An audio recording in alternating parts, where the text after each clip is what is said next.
Salut les Wargamers, c'est Benoît de Wargame Miniature Tuto, j'espère que vous allez bien, moi ça va super. Aujourd'hui, je vous propose de réaliser vous-même une palette humide.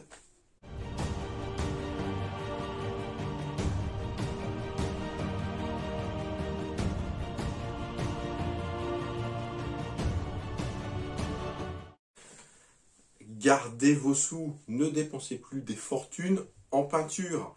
La palette humide vise justement à conserver plus longtemps la peinture.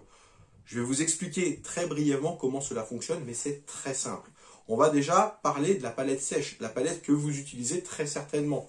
C'est une palette, on va dire, artisanale ou plus professionnelle, où on va tout simplement prendre de la peinture de son pot, le déposer tranquillement sur une surface plate, et utiliser cette peinture pour faire ses mélanges et l'appliquer directement sur la figurine. Jusque-là, rien de très compliqué. L'inconvénient de cela, vous avez certainement dû le vivre, c'est que cette peinture, elle va avoir tendance à sécher rapidement et changer de texture. C'est-à-dire qu'elle va devenir de plus en plus pâteuse, si bien qu'on va devoir la diluer avec du médium ou avec de l'eau. La palette humide vise à pallier cela. Comment? Tout simplement en se reposant sur un lit d'eau qui va venir hydrater la peinture. Vous allez me dire, oui, mais bon, c'est compliqué, la peinture, elle va se mélanger à l'eau, tout ça. Non, c'est par capillarité, donc ça va juste garder une certaine fraîcheur et ça ne va pas venir mouiller votre peinture. L'avantage, c'est que vous allez pouvoir conserver votre peinture pendant plusieurs jours. Et ça, c'est plutôt sympa. L'inconvénient, c'est justement, comme elle sera chargée un petit peu en humidité, c'est que la peinture va devenir un petit peu plus fluide. Alors, elle n'est pas coupée à l'eau, elle est simplement un peu plus fluide. Mais sinon, vous allez pouvoir continuer à faire vos mélanges directement sur la palette, comme vous le faisiez précédemment avec une palette sèche. Des palettes humides, il en existe plein dans le commerce, et quand j'ai vu les prix, j'ai commencé un petit peu à saigner du nez, parce que très honnêtement, le système, il est simple comme bonjour, et c'est à la portée de tout le monde d'en fabriquer un soi-même. Aujourd'hui, moi, je vais vous proposer de fabriquer votre première palette humide, et de la tester, et moi je vous invite à me laisser dans les commentaires de la vidéo vos premiers retours par rapport à cette palette. J'en profite pour remercier les premiers participants à mon petit concours entre guillemets pour les cartes du jeu Tanks. Je vous mettrai vous trouverez la vidéo en haut de votre écran. J'attends encore quelques retours pour pouvoir éditer ces cartes. Merci déjà aux premiers participants. J'en reviens à mes moutons et vous annonce également que dès la semaine prochaine, vous aurez la première vidéo sur la constitution de l'armée française pour Bolt Action. Donc ça, ne la ratez pas. Si vous n'êtes pas encore inscrit sur la chaîne, je vous invite à vous inscrire et d'activer la petite cloche qui vous permettra de suivre l'ensemble de mes vidéos. Pour l'heure, je vous dis à tout de suite à l'atelier pour voir comment construire cette fameuse palette humide. Donc, pour réaliser sa palette humide, il faut très peu d'éléments. Le premier élément indispensable, il vous faut déjà une boîte. Alors, les boîtes, ça peut être ça, ou ça. Voilà. Ici, vous reconnaîtrez, voilà, la petite boîte Ferrero Rocher. On l'a toute reçue pour Noël. Elle va vous servir enfin à quelque chose. Ça sera plus la petite boîte à conneries où on range les clés ou les jouets des gamins. Au moins, ça vous servira à quelque chose d'utile. Ce qui nous intéresse, c'est le couvercle de cette boîte qui va vraiment nous servir de palette. On conserve tout de même ce papier-là. Alors, ça marche aussi avec les petites boîtes. Je vous montre avec la grosse parce que forcément, on pourra mettre plus de peinture. Mais la petite boîte pour faire de la peinture en voyage, tout ça, ce sera parfait. On garde ceci pour faire un gabarit pour faire notre palette. Deuxième matériel qu'on va utiliser, c'est des éponges. Alors, super absorbant, tout ça, des éponges. On prend la première. Tac. Ça se présente comme ça. Vous pouvez voir de près. Voilà, c'est du synthétique. Et on va tout simplement positionner notre petit papier pour avoir un petit gabarit sur lequel on va, à l'aide d'un stylo, venir tracer. Voilà. Et tout ça, on va venir ensuite le découper grâce à un ciseau. Ça se découpe très très bien. Et c'est très facile à faire. C'est à la portée de tout le monde, comme je le disais tout à l'heure. Et là, le matériel, pour l'instant, il vous a pas coûté bien cher. Parce que là, honnêtement, les éponges, j'ai dû acheter ça, je pense, chez Action. Et encore une fois, ça m'a coûté c'est une misère. Et vous avez un gros paquet d'éponges, vous avez de quoi faire toute votre carrière de peintre.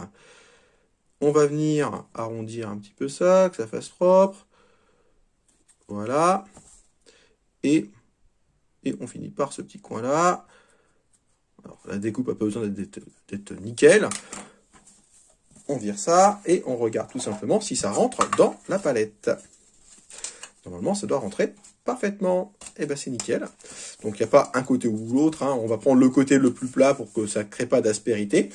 Et la palette est quasiment déjà construite. Donc ça, c'est déjà très très facile à faire. On a toujours notre petit gabarit et cette fois-ci, on va s'en servir sur du papier sulfurisé. Alors, on s'en sert en cuisine. Hein. Ça coûte, encore une fois, ça coûte rien du tout. On va, encore une fois, utiliser notre petite technique du gabarit. Donc, franchement, ce petit papier Ferrero Rocher, merci à eux pour ces bons petits chocolats, mais également pour ma future palette humide. Alors, c'est pas ma première, hein. Vous l'aurez bien compris. On va venir tracer ça, en espérant que le stylo, il fonctionne. Alors, avec la caméra, c'est pas super facile. Voilà. On voit pas bien la caméra, mais ça a tracé. C'est l'essentiel. Alors, ça gondole un petit peu, c'est normal.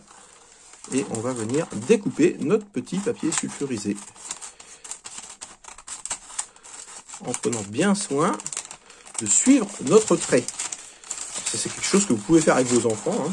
La palette humide, comme je disais, c'est une technique qui est accessible à tout le monde. Il ne faut pas arrêter de croire que c'est réservé à une élite ou quoi que ce soit. Moi, j'ai mis beaucoup de temps à m'y mettre parce que je pensais que c'était techniquement trop compliqué pour moi. J'ai un petit peu tâtonné au départ, j'avoue, hein, parce que j'avais pas forcément les bonnes instructions pour créer ma palette et j'avais vraiment pas envie d'en acheter une parce que le système est tellement simple que franchement, jeter de l'argent par les fenêtres. Moi, j'avais l'idée de créer des petits pots, vous savez, avec de l'eau dedans. Hein.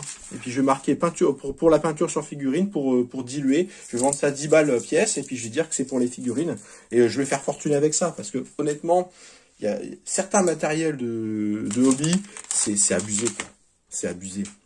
Donc, voilà. Je vais vendre de l'eau. Non, je vais créer une boutique et je vais vendre de l'eau dans des tubes. Et je vais dire que c'est génial pour les figurines. Ok, bon. Trêve de plaisanterie, on retourne un petit peu sur notre palette humide. Hop, j'ai découpé. C'est cool. On regarde si ça rentre bien. Ça rentre très très bien. Alors ici, bon, la partie délicate, on va dire, hein, de cette opération, c'est simplement, voilà. On a ici un petit verre d'eau. On va renverser de l'eau directement sur notre éponge. Alors, le but, c'est d'avoir vraiment de l'eau jusqu'au-dessus de l'éponge. Voilà. Là, on voit. Alors, attendez. Je vais rapprocher. Il faut vraiment que ce soit plus que gorgé. Et avec un petit peu d'eau en supplément, ça sera encore mieux. On va venir avec notre petit papier sulfurisé et on va le positionner. Alors, je vais le positionner comme ça sera peut-être mieux. Et vous voyez, il prend tout de suite ça. Ce qu'il va faire ici et ici, c'est tout à fait normal. Il faut juste patienter quelques instants et vous allez voir, ça se remet automatiquement en place. Votre palette est prête. Il suffit simplement de mettre sa peinture ici. Voilà. Alors on peut retirer les petites bulles hein, si on veut. Et votre peinture va rester plusieurs heures, voire plusieurs jours. Moi, ça m'est déjà arrivé plusieurs jours au frais.